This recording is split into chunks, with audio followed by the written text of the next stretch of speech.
Hey, what's up guys? I'm BTC. Season 6 of the competitive ladder is gonna start in just a couple hours. So I thought I would take this time to talk a little bit about what we're probably gonna see for a meta and likely hero compositions in this upcoming season.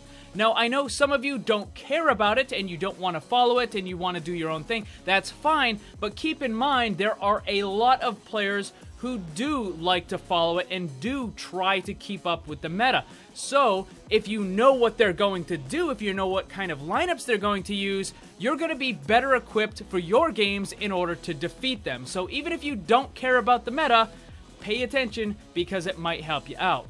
Now, if you're new to the channel, make sure you subscribe because I'll always make videos anytime there's a big meta shift, hero balancing, nerfs, buffs, new content, all that sort of stuff. So subscribe and hit that bell to turn on notifications so you don't miss any of it. Alright, so very quick recap of the hero balance changes. Junkrat basically got a DPS increase, Orisa got a slight DPS increase and her barrier is way better, Roadhog got more survivability, Widowmaker got some buffs that should help her be a little bit more effective. Now, over on the PTR, Diva and Mercy got pretty significant reworks. Those are not on the live version of the game. It's probably going to take another week or so before they get moved over. But I do fully expect that the large majority of the Diva and the Mercy changes are going to move over to the live version of the game as they are right now. So what are we looking at here? Season 5 was mostly dominated by what's called the dive meta. Basically, you had like a Winston, a Genji, a Diva, and a Tracer, Lucio, and maybe a Zenyatta or something. Characters that would just basically try to rush in and overwhelm the backline, the supports of the enemy team, kill off the supports, and then take the fight and win it that way. But when Doomfist was added to the game and Zarya got a pretty significant buff to her Graviton ult, the whole dive meta kind of fell apart and it's been seeming like it's going back to something more traditional.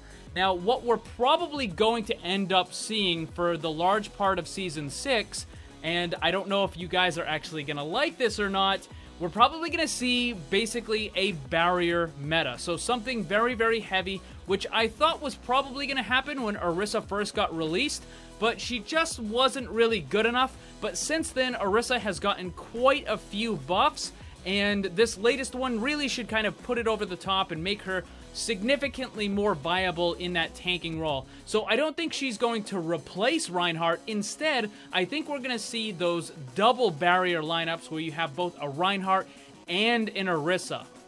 Now, during the World Cup, the South Korean team actually did use this double barrier strategy several times, and it was extremely effective. Now, granted, the South Korean team was way better than any of the other teams they were going against, but the fact still remains, it was an effective strategy. And when the enemy teams just didn't have enough damage to punch through those barriers, they just couldn't do anything. They just couldn't actually do any significant damage to the South Korean team because they constantly had these double barriers in the way.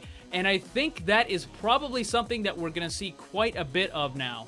Now, one of the biggest problems with this double barrier is it's going to end up stalling out the game and slowing it down a lot. Now, I'm not talking the pro scene or tournaments or anything here. I'm talking about just the average players on the competitive ladder.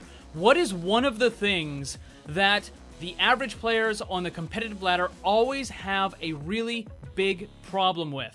That is getting through choke points that have several tanks in the way. The attacking team is usually simply unwilling to commit and go through the barriers. Instead, you end up basically just kind of like standing on both sides of the choke point, the defense on their side and the attackers on their side, and you just uselessly shoot at the barriers on the other team. And it just goes like that for minutes and minutes until the round is over. And I think if we have Reinhardt and Orisa on these defensive teams, then what you're going to end up seeing is the attackers are going to end up capturing that first point, especially on maps like Hanamura or Volskaya, those kinds of maps where, you know, they're just not going to be willing to commit and go through the choke points in order to actually get to the point. They're just going to, the attacking teams are just going to constantly shoot at the barriers just uselessly for minutes and minutes on end. Now, after a couple weeks of that, you might find yourself begging for the dive meta to come back. So what are some possible counters to having that double barrier? Well, they're traditionally what are considered off-meta or bad characters. And most notably, it's going to be Junkrat and Bastion. You might see that Bastion pop up on the attacking team for the sole purpose of breaking through the barriers on that first choke point. And that's about it. And Junkrat, he'll probably see a little bit more use than the Bastion, especially since he just got buffed. But he's, again, another character. He can just constantly lob the grenades towards those barriers and get them shattered really fast. Now, that brings up another thing, though, because what is a major counter for Junkrat? And that would be Zarya. Now, she doesn't, like, go after him and kill him like a Winston counters a Genji. Instead, the way that Zarya counters the Junkrat is simply by absorbing those grenades and getting her damage boosted up to 100% very quickly. So what we might end up seeing is triple tank again, where you have Reinhardt, Orisa, and then a Zarya to kind of help him out, and just, you know, constantly feeding the Zarya bubbles with those Junkrat grenades or with the Bastion or whatever, and building her up. Now, also, keep in mind, we're going to have that Mercy buff pretty soon. It's not on the live version of the game right now, but it's on PTR. So triple tank with that new Mercy mechanic with the res is going to be really strong, particularly on defense. So if you have basically the Reinhardt, the Orisa, the Zarya, and then you could have like a Mercy and an Ana, and then one other DPS, that is going to be incredibly difficult to break through those chokes, because anytime one of those big tanks dies, Mercy is going to be able to instantly resurrect them, and they're going to be right back in the fight. So I think the game is going to start slowing down a lot more from what we saw in Season 5, a lot more tank-heavy lineups. Now, for the start of the season, that's going to include D.Va, because right now she still has that really good defense matrix, which is going to work well for dealing with that enemy team that might have the Junkrat or the Bastion. You can just defense matrix all of that damage away, and it won't actually do anything to the barriers. But once that change from the BTR hits and D.Va gets like really nerfed with that defense matrix, then I think she's pretty much going to drop off.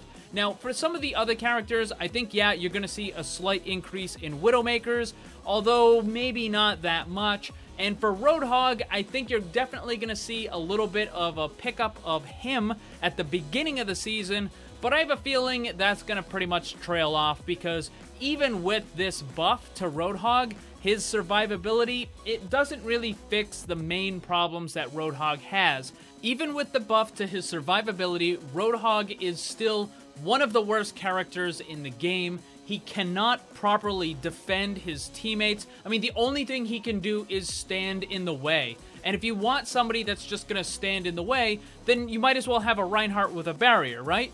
And as far as his damage, well, Roadhog just doesn't do it. So I think what this new change, the survivability for the take a breather that he got, what's going to end up happening is you're going to have the Rambo Roadhogs are going to start popping up again. It's going to be that Roadhog who runs off and tries to flank the enemy team by himself. Now, he's probably not going to die in most situations because of the new take a breather, but he's not really going to get any kills either. At best, he's just going to be kind of a minor nuisance over on the flank, but at worst, he's just going to get himself killed, and then you're going to be down 5 versus 6. And while most people are going to realize that even with these changes, Roadhog is still pretty bad, you're going to have some of those players who insist on trying to put that square peg in the round hole, and they're just going to keep trying and play Roadhog even though he's just not going to be good. I think we're going to see a pretty big resurgence of McCree, because one of the main strengths of McCree was his ability to do a tremendous amount of damage, but he had to be behind a barrier in order to do it. And with the dive comp, he just got overwhelmed way too much, and he just really couldn't be effective. But now, if there's a Reinhardt and an Orisa putting up barriers in front of him, that McCree now has all of the space that he needs in order to do a devastating amount of damage. So I definitely think we're going to see that McCree resurgence. So like I said, in about a week or two, we're going to see the D.Va and the Mercy changes moved over to the live version of the game. And once that happens, we'll have kind of the solidified new meta for this season. And I think what's most likely going to happen, we're going to see a very common lineup that is anchored by Reinhardt and Orisa, and that double barrier kind of style of play. And that is going to be the anchor of the new team. And then for the supports, we're almost certainly going to see Mercy, because that is going to be incredibly effective, that single res that can bring that main DPS or the big tank back right away. That's going to be so very powerful. For the other healer, it's probably going to depend on what the map is and whether you're on attack or defense. So if it's on, you know, attacking, then you're probably going to want to have a Lucio. If it's on defense, you're probably going to want to have an Ana, or maybe even a Sombra to hack the health packs, because that's still going to be incredibly powerful on those 2 capture point assault maps. As far as Zenyatta goes, though, I don't really think we're going to see too much of him, because he doesn't really do all that good when he has to deal with enemy barriers. He can't put the Discord Orb on the targets that are behind it, and also his attacks in general don't really do a whole lot to the barrier. So we're probably going to see a lot of Mercy, definitely, and then also some Lucio, Ana, and some Sombra as well for some of those assault maps. Now for the DPS, I think we're going to see a lot of McCree, a lot of Junkrat. Soldier is still going to be very common as well. People who prefer that over the McCree pick. And also a lot of Zarya, because she does a tremendous amount of damage as well. So even though she's in the tank category, she can still definitely crank out a ton of DPS, especially if she's going against that enemy Junkrat who's just constantly feeding the bubble. And I think you're going to see significantly less picks of the more divey characters like Genji, Tracer, and Winston. Also, significantly less picks for the snipers as well, because Widowmaker and Hanzo also have a very hard time dealing with double barriers. So they're just not going to be able to get those picks because the enemy team is always going to be protected. So divey characters and snipers, they're going to have a lot of trouble. I think the game is going to move a lot slower, as I said, and it's going to end up being much, much bigger battles at the choke point, basically barrier versus barrier. And whoever breaks the enemy barrier first is going to be the one that wins. So there you have it, guys. What do you think about all this? What do you think the new meta is going to be? And what are you going to be playing in the Season 6 competitive ladder? Let me know down in the comment section. Also, don't forget to check out my Discord server and follow me on Twitter. Thank you very much for watching. Remember, always blame the controller, because it's never your fault. Also, special thanks to all my Patreon supporters for helping to make this all possible. If you'd like to see what kind of cool rewards you can get for supporting the channel, check the links on screen and down below.